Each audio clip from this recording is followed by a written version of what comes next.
Hello, everybody, and welcome back to this collection of short videos on getting started with the Julia programming language. So in this video, I'm going to be doing my best to try to pitch why you should care about Julia.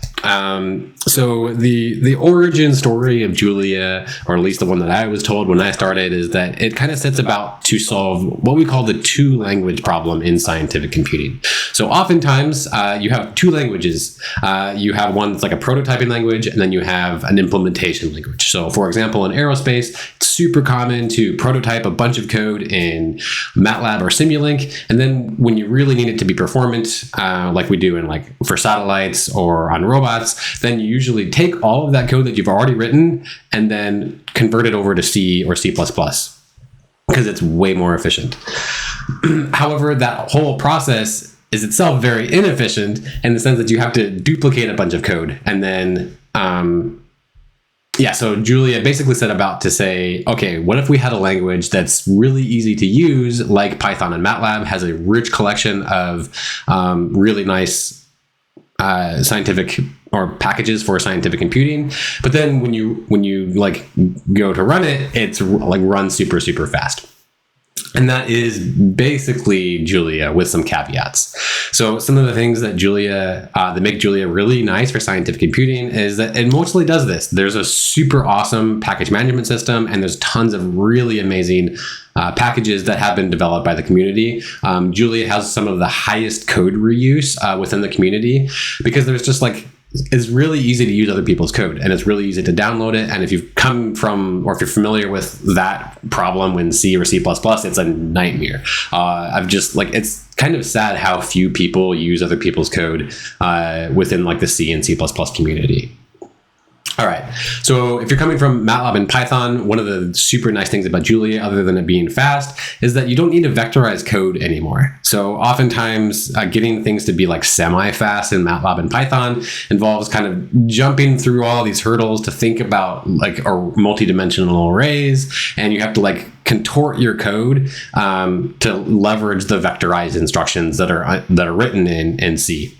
For example, using something like NumPy if you're coming from Python.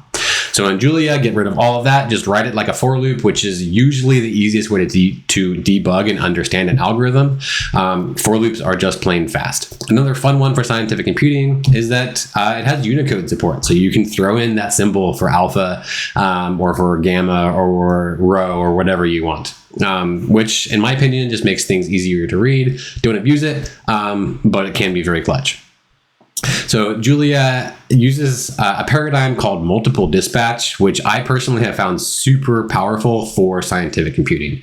So it's kind of I don't want to say a variation on object-oriented programming. It's just kind of its own thing. And I'm going to be talking about this in probably several videos down the road as we kind of parse what this means and how to actually use it in practice.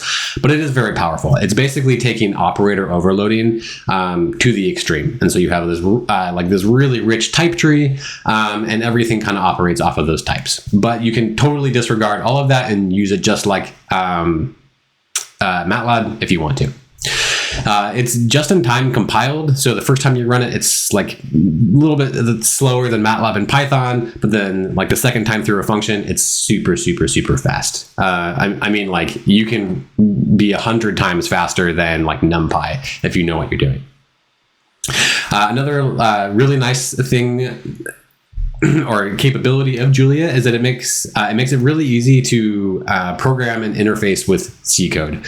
This is surprisingly difficult in MATLAB, as I've come to learn. Python not too bad, but it's just very straightforward with Julia, and makes interfacing with other high performance code very straightforward.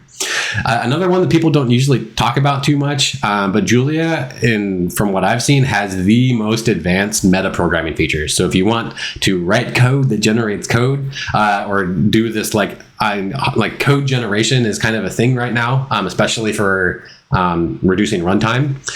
Julia has amazing capabilities for this that are way easier to use than something like template meta-programming in C++. And then last but not least, again, I want to repeat this again because it is so nice. The package management system in Julia is incredible. It's as simple as add package, and the package is pretty much all have great documentation. So yeah, I think that's a few of the reasons why I think Julia is great and why you should check it out.